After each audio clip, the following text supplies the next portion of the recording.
Boa noite, família Uivos. Tudo bem com vocês? Eu espero que sim.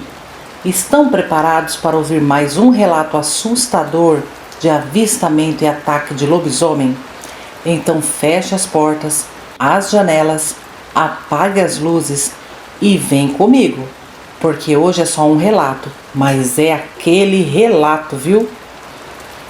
Missionária descobre seita envolvendo lobisomens no interior de São Paulo. Olá, Ágata, inscritos do canal Uivos. O que irei relatar aqui é um caso verídico, presenciado por mim e minha família, e também as pessoas da cidade onde o fato aconteceu e ainda acontece. Até então eu não imaginava que seria possível existir lobisomens. Eu tenho 58 anos de idade. Mais da metade da minha vida vivi em sítios e zonas rurais de Minas Gerais. E nunca ouvi e nem vi nada parecido com o que irei contar agora. É grave o que irei contar. Por isso, não posso dizer o nome da cidade. Tenho medo de falar abertamente, pois fomos obrigados a fugir daquela cidade. É a minha palavra contra a palavra deles. E é sabido que a corda só arrebenta do lado mais fraco. Bom, ao longo do meu relato, todos entenderão os meus motivos. Vamos lá. Nasci em Minas e fui criada em família simples e de muita fé. Sou evangélica desde que me entendo por gente. Ao crescer me casei, formei família e na religião fui consagrada missionária e meu marido pastor. Tudo corria bem lá em Minas, até 2015, quando um grupo de missionários de São Paulo chegou até nossa humilde igreja. Durante os dias que ficaram na cidade, fizemos muita caridade juntos. E foi aí que surgiu o convite para vir morar no interior de São Paulo e abrir uma igreja. Depois de muito orar e refletir, vi nisso um chamado de Deus. Os missionários voltaram para São Paulo e eu fiquei ajeitando tudo para seguir o meu chamado. Vendi o pouco que tinha, peguei meu marido e meus filhos e viemos para São Paulo de mala e cuia, acreditando que estávamos cumprindo uma missão. Chegamos numa cidade pequena, na época com quase 20 mil habitantes. Cidade muito bonita, bem arborizada e com aquela calmaria típica do interior. Fomos muito bem recebidos por alguns moradores, principalmente os mais simples, assim como nós. Aquelas pessoas pareciam ter sede da palavra. Bom, Ágata, amparada pelos missionários, alguns meses depois já conseguimos abrir uma igrejinha humilde, numa casa alugada. Sim, pegamos uma casa porque o aluguel de um salão era muito caro. Nessa casa, eu separei alguns cômodos para morar com minha família. E o cômodo maior, junto com o espaço da área, ficou sendo nossa igreja. Já nos primeiros cultos, a casa encheu. Mas não passou nem 2 meses completos, percebi algo estranho no ar. Alguns irmãos que vinham da roça, principalmente dos bairros mais afastados, viviam assustados e cochichando. Um dia eu parei e prestei atenção naquilo, e ouvi eles falando que um bicho tinha atacado de novo, e agora estava rondando suas criações. Pelo que eu entendi, galinhas, porcos e até cavalos estavam sendo mortos de forma brutal. Eu achei aquilo muito estranho, mas ao mesmo tempo eu pensei que poderia ser alguma onça solta, pois lá em Minas é muito comum as onças atacar criações. Então resolvi perguntar para um senhorzinho que ia sempre nos cultos, se não poderia ser uma onça ou até mesmo um cachorro do mato. Mas ele me assustou com a resposta que deu. Ele me disse assim: "Irmã, isso aqui não é onça nem cachorro não, é um bicho amaldiçoado e da parte do coisa ruim." Aí aos poucos eu fui observando e entendendo. Muitos moradores acreditavam que tinha um lobisomem ou mais de um naquela cidade. E o curioso é que quando falavam disso, olhavam para os lados como se temessem que alguém importante ouvisse. Era como se fosse um segredo coletivo. Obviamente, Agatha, que eu não estava acreditando nessa possibilidade. Apesar de acreditar fielmente em manifestações demoníacas, para mim, lobisomem era só crendice popular. Ah, meus amigos, mas o tempo é o senhor da verdade. Conforme foram se passando os meses, os burburinhos iam aumentando, e cada vez mais chegava aos meus ouvidos relatos de ataque do tal lobisomem. Segundo os moradores, nos locais mais afastados, as madrugadas eram marcadas por gritos de animais, e isso cortava as noites. Havia uma delegacia naquela cidade, mas o delegado dizia o mesmo que eu pensava antes. Não é nada demais, apenas uma onça. Mas os moradores sabiam que não era onça. Mas por outro lado, eles tinham medo de falar o que sabiam. Foi então que eu decidi fazer algo para afastar aquele medo das pessoas e trazer paz. Eu organizei uma campanha de jejum e oração. 3 semanas de vigílias para expulsar o mal da cidade. A igreja se encheu como nunca e a cada culto o clima esquentava. Muitas pessoas choravam e clamavam. E eu sentia que algo ruim estava se incomodando no invisível. Aí, Agatha, foi que eu percebi que eu tinha mexido num vespeiro. Na primeira semana daquela campanha, pela primeira vez eu ouvi passos pesados no quintal da casa. Tinha alguma coisa muito grande e pesada se encostando nas paredes e se esfregando. Nas outras madrugadas, os meus filhos acordaram chorando, e o menor, que tinha 5 anos de idade na época, me disse que viu um homem grande olhando pela janela do quarto. Teve uma noite que acordamos com um baque forte no telhado. Tinha alguém lá em cima. Ficamos com muito medo e começamos a orar. Aquilo saiu lá de cima num pulo e foi embora. Na manhã seguinte, meu esposo subiu em cima da casa para ver se achava algo. E achou um monte de telhas quebradas e trincadas. Eram buracos maiores que um pé de uma pessoa adulta. Mas não parou por aí. Nas semanas seguintes, as coisas foram piorando. Às vezes ouvíamos batidas fortes na porta, mas quando ia abrir, não tinha ninguém do outro lado. Só um cheiro muito forte de sangue e enxofre. Mas eu tive a confirmação que estava lidando com lobisomens na noite em que fomos fazer um culto na casa de uma irmã que morava a uns 20 minutos da igreja. O culto acabou cedo, por volta de umas 21 horas. Todos foram embora para suas casas, mas eu e meu marido ficamos um pouco mais conversando com aquela irmã. Quando olhamos no relógio, já passava das 23h30. Nos despedimos e fomos embora. E faltando um quarteirão para chegar em nossa casa, vimos aquilo atravessando a rua. Ele saiu de um terreno baldio. Parecia um cachorro muito grande, negro e com pelos longos. Mas logo ele se levantou em 2 pernas e entrou no outro terreno. Foi muito assustador. Nós voltamos correndo para a casa da irmã. E ela nos acolheu e afirmou que tínhamos acabado de ver um lobisomem.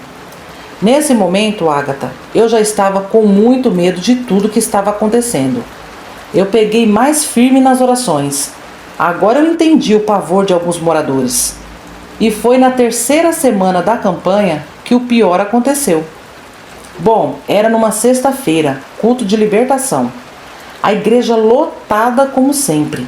Quase no final do culto, enquanto todos estavam ajoelhados e orando de olhos fechados, fomos surpreendidos com um som muito parecido com o uivo de cachorro ou de lobo. Foi ensurdecedor e veio de muito perto. Juro que senti até os bancos estremecerem. Gritos pelas ruas vinham anunciando que algo tinha entrado no bairro. Amigos do céu, começamos a correr fechando portas e janelas. Os irmãos entraram em desespero e, ao invés de ficarem ali dentro, protegidos, começaram a correr para suas casas. E foi nessa noite que o lobisomem atacou de verdade. Ele arrebentou o portão do quintal e veio direto para nossa porta. Eu vi pela janela o tamanho da monstruosidade. Era uma criatura com quase 2 metros de altura, completamente coberto de pelos longos e negros. Os dentes eram à mostra e olhos completamente vermelhos. Comecei a orar e clamar pelo sangue de Jesus, pois a situação estava feia. O ódio que aquilo tinha no olhar era surreal. Meus filhos, coitados, gritavam de pavor. Eu nunca vi meus meninos com tanto medo. O meu esposo, orando em voz alta, arrastou um sofá contra a porta. Mas era a mesma coisa de nada. E aquele fedor insuportável de carne podre invadiu tudo. O lobisomem investia contra a porta com toda a sua força. No meio daquele terror, Agatha, enquanto segurávamos a porta, já que o sofá não era suficiente, aconteceu algo que mudou tudo para mim. O lobisomem deu um soco contra o vidro da parte de cima da porta. O braço daquilo passou rente ao meu rosto. Estilhaços me cortaram. Mas eu vi um detalhe que tenho certeza que foi por obra divina. Mesmo com a rapidez da ação e com a quantidade de pelos no braço, eu vi, bem acima da parte interna do cotovelo, uma cicatriz longa e profunda, exatamente igual à cicatriz que eu já tinha visto no braço do prefeito da cidade. Era impossível não reconhecer.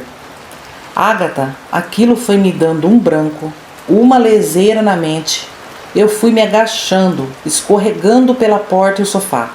E o lobisomem lá fora continuava empurrando a porta. Às vezes enfiava o braço novamente pelo buraco, e meu marido batia com a tábua de carne no braço daquela coisa. O lobisomem não era apenas uma lenda como eu imaginava. E o pior, ele tinha um rosto conhecido. Mas graças a Deus a criatura não conseguiu invadir nossa casa naquela noite. Talvez porque os vizinhos começaram a gritar por socorro, ou talvez porque uma força maior o deteve. Mas aquele ataque deixou claro que estávamos correndo risco de vida. E o mais assustador é que no dia seguinte não houve nenhuma notícia oficial sobre o que tinha acontecido. Nem a polícia veio saber nada, nem jornalista, nem fofoqueiro, nem ninguém. A cidade seguia como se nada tivesse acontecido. Então eu tomei a atitude de ir até a delegacia dar queixa. E o delegado colocou panos quentes. Até fez piada quando eu afirmei que de fato aquilo era um lobisomem. Então acabei voltando para casa incrédula com a situação. Pelo caminho, um ou outro morador me parava e perguntava sussurrando se eu tinha conseguido ver o lobisomem. E foi aí, por meio desses cochichos, que alguns moradores me falaram que o lobisomem era o prefeito. E não tinha só ele de lobisomem na cidade, não. O delegado, fazendeiros, outros políticos e pessoas influentes da cidade faziam parte de uma seita. E isso já vinha de décadas. Tinha a ver com muito poder e dinheiro. E eles se transformavam e dominavam tudo e todos pelo medo. E quem fosse louco de enfrentar ou revelar o que sabia, simplesmente sumia do mapa. Agatha, para mim ficou muito claro que eles não gostaram da campanha de oração que eu fiz e que iam fazer de tudo para me calar. Então eu não pensei duas vezes. Arrumamos nossas malas e fugimos durante a madrugada. Dos 9 meses que moramos lá, 7 foram de medo. Não tivemos apoio nem dos missionários que nos convidaram a viver ali. Eu desconfio que eles também sabiam, mas não tinham coragem de falar. Eu fiquei com muito medo de voltar para minha cidade lá em Minas. Então fomos para outro estado, o qual vivemos até hoje. Eu não sei se o lobisomem que vimos atravessando a rua é o mesmo que nos atacou em casa. O que eu sei é que lá tem mais de um. É uma seita envolvendo sacrifícios, materialização de lobisomens e outras entidades, tudo isso envolvendo poder e muito dinheiro. Hoje, muitos anos depois, eu conto esse relato, mas não por coragem, por necessidade. Aquela cidade continua sob o mesmo domínio e ninguém ousa denunciar. Por fora parece só mais um município pacato do interior de São Paulo. Mas quem vive lá sabe o que acontece nas madrugadas. As verdadeiras autoridades daquela cidade trabalham durante as madrugadas. Bom, Agatha, esse é o meu relato. Faz tempo que eu te acompanho e queria contar isso, mas me faltava coragem. Desculpa por não poder dar mais detalhes sobre a cidade. A coisa lá é muito séria e posso sofrer consequências. Espero que todos entendam e que Deus nos proteja dessas criaturas chamadas lobisomens. Obrigado a todos e um forte abraço. Esse foi o relato de hoje, família Uivos. Eu acreditei muito nesse relato, porque eu já soube de outros casos mais ou menos nessa linha, envolvendo poder e dinheiro, entendeu? Então, infelizmente, algumas pessoas são capazes de tudo para dominar os mais fracos. Agradeço muito a inscrita por confiar no meu trabalho e compartilhar conosco o que ela viveu. Bom, meus amigos, eu peço desculpa a vocês por não ter conseguido postar o relato de sexta. Acabou a internet aqui em casa e foi se arrastando pelo final de semana, acabou que eu não consegui subir o vídeo. E hoje eu tive só um relato para trazer para vocês. Às vezes é assim, tem semana que eu recebo 3, 4 relatos e tem semanas que eu recebo menos. Mas não tem importância, eu acredito que até sexta-feira vai aparecer mais relatos e eu vou trazer aqui para vocês em primeira mão, ok? E hoje eu vou mandar um salve geral, isso mesmo, a todos vocês inscritos que me ajudam, acompanham os relatos até o final, deixa um like, comenta, compartilha, hypa os vídeos. Meu muito obrigada de coração. Vocês são muito especiais para mim e a amizade e o carinho é recíproco. Muito obrigado, família Uivos. Agora eu me despeço desejando a vocês uma noite abençoada, uma excelente semana, um abração da sua amiga Agatha e até sexta-feira, família Uivos. Tchau, tchau!